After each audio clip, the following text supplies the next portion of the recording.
श्री राधे। जय श्री कृष्ण, जय सीताराम। हरे कृष्ण कृष्ण कृष्ण हरे हरे, हरे राम राम राम हरे हरे। यज्ञोपवीत संस्कार। जन्मना जायते शूद्रः संस्काराद द्विज उच्यते। जन्म से हर कोई शूद्र होता है और संस्कार से ही वो उच्च अर्थात श्रेष्ठ द्विज बनता है। तो 16 संस्कारों में से 10वां संस्कार है उपनयन संस्कार, या ये कहें यज्ञोपवीत संस्कार, या ये कहें जनेऊ संस्कार। शास्त्र कहता है कि जब तक मनुष्य के शरीर पर जनेऊ नहीं होगा तो ना ही वो यज्ञ करने के लिए योग्य है, ना ही वो पितरों का तर्पण करने का अधिकारी है, ना ही वो किसी भी प्रकार का दान पुण्य करने का अधिकारी है। आप यदि आहुति दे रहे हैं यज्ञ में देवताओं के निमित्त और आपके शरीर पर जनेऊ नहीं है तो आपके हाथ की आहुति देवता स्वीकार नहीं करेंगे। आप पितरों का तर्पण कर रहे हैं, आपके शरीर पर जनेऊ नहीं है तो आपके द्वारा दिया हुआ जल पितृ स्वीकार नहीं करेंगे। दान का संकल्प कर रहे हैं, अमुक गोत्रोत्पन्नः अमुक नामः अमुक तिथि पर यथा सामर्थ्य अनुसार दानम निमित्त संकल्पम च करिष्ये, कुछ भी फल नहीं लगेगा। क्यों? शरीर पर जनेऊ नहीं। जैसे कि आप किसी नीची जाति के व्यक्ति के हाथ का जल नहीं पीते क्योंकि वो अशुद्ध है, उसी प्रकार जब तक शरीर पर यज्ञोपवीत नहीं है तब तक हम भी अपवित्र हैं। यज्ञोपवीत परम आवश्यक है। यज्ञोपवीतम परमं पवित्रम प्रजापतिर्यत् सहजं पुरस्तात् आयुष्यमग्रं प्रतिमुञ्च शुभ्रं यज्ञोपवीतम बलमस्तु तेजा। यज्ञोपवीत जनेऊ बल को बढ़ाने वाला है। जो यज्ञोपवीत धारण करता है उसका बल बढ़ता है, तेज की अधिकता करने वाला है, उसके चेहरे पर तेज बढ़ता है। बल और तेज को बढ़ाने वाला जनेऊ सभी को धारण करना चाहिए। कौन कौन धारण कर सकता है? 4 वर्ण ब्राह्मण क्षत्रिय वैश्य और शूद्र में वेदों ने कहा कि ब्राह्मण क्षत्रिय और वैश्य के बालक का यज्ञोपवीत संस्कार होना चाहिए।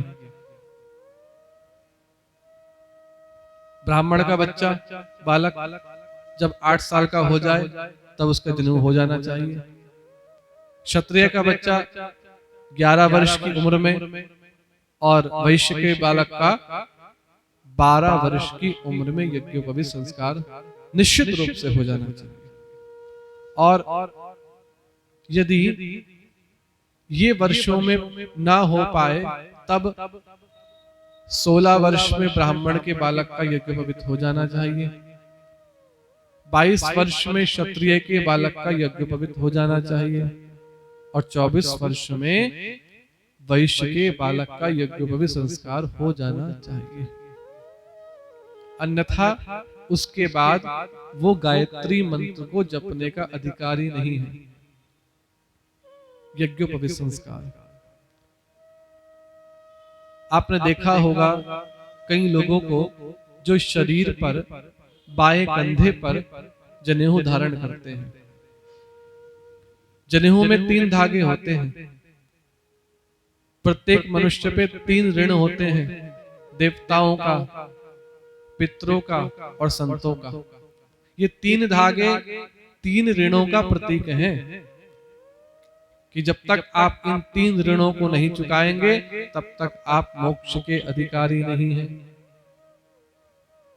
ये हर समय हर क्षण व्यक्ति को स्मरण दिलाते रहते हैं कि तुमको इन 3 ऋणों से मुक्त होना है, तीनों की सेवा करनी है। पुरुष जाति यज्ञोपवीत संस्कार कराती है और कराना चाहिए, लेकिन स्त्री जाति को यज्ञोपवीत का अधिकार नहीं है। क्यों?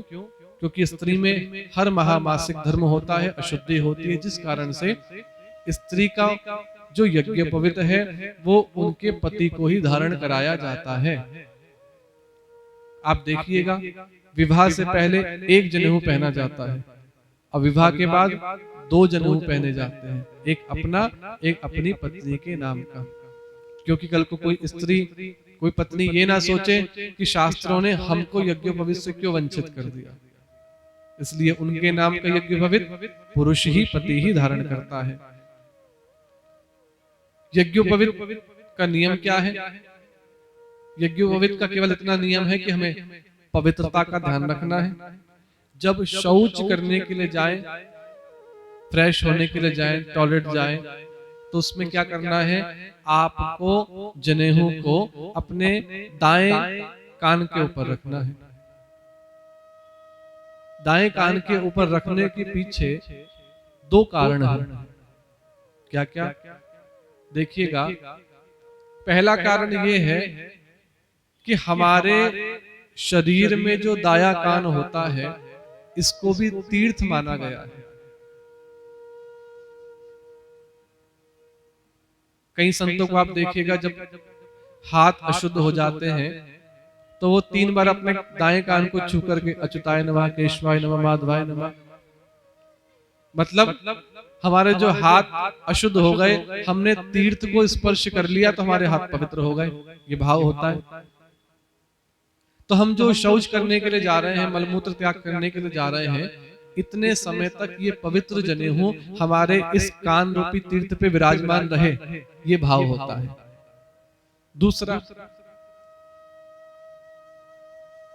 हमारे कान में कुछ नाड़ियों का संबंध हमारी मूत्र इंद्री, मल इंद्री से होता है, और जब हम दाएं कान पर जनेऊ रख करके जाते हैं तो व्यक्ति को मलमूत्र त्याग करने में बहुत सरलता होती है।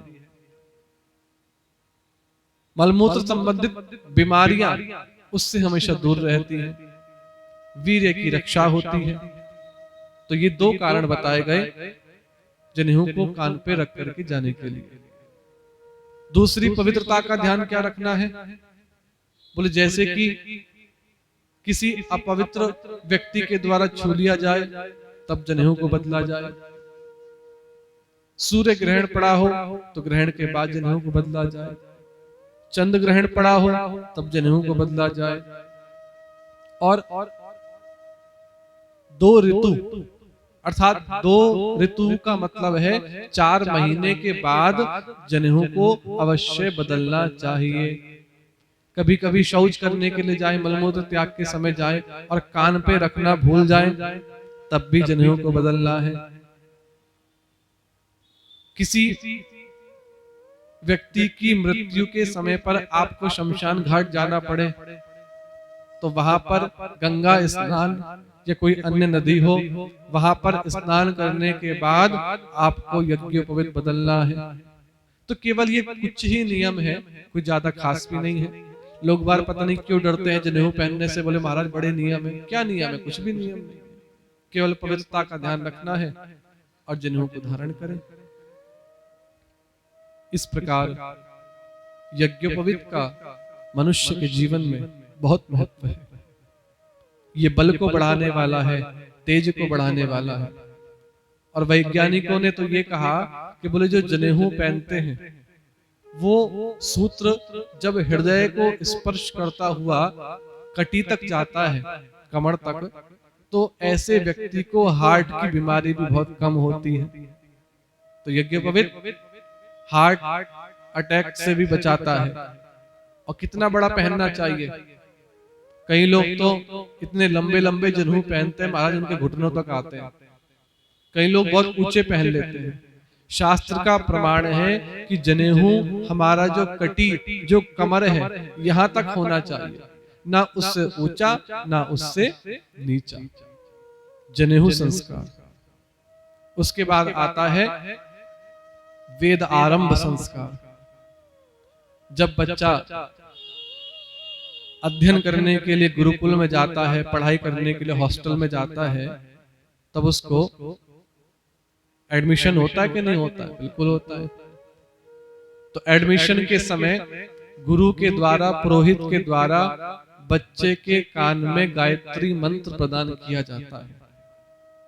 और इसका मतलब है, बोले आज से तुम अध्ययन करने के लिए योग्य हो गए हो, अब तुमको गायत्री मंत्र का जप भी करना है और अध्ययन भी करना है। सूर्य की उपासना करके कुशाग्र बुद्धि प्राप्त होगी गायत्री का जप करने से, और कुशाग्र बुद्धि के साथ वो व्यक्ति वेदादि शास्त्रों का या अपनी जो भी सब्जेक्ट की पढ़ाई है, चाहे वो आर्ट्स साइड हो, चाहे कॉमर्स साइड हो, चाहे साइंस साइड हो, उसकी पढ़ाई करेगा। तो ये दो संस्कार ऐसे हैं, जनेऊ संस्कार और वेद आरंभ संस्कार था, तो ये गायत्री संस्कार, गायत्री मंत्र का जप, इन दो संस्कारों का यदि पालन करेगा तो निश्चित रूप से वो अपनी पढ़ाई में प्रगति करेगा, वृद्धि करेगा। ये है वेद आरंभ संस्कार। इसी के साथ जय श्री राधे, जय श्री कृष्ण, जय सीताराम।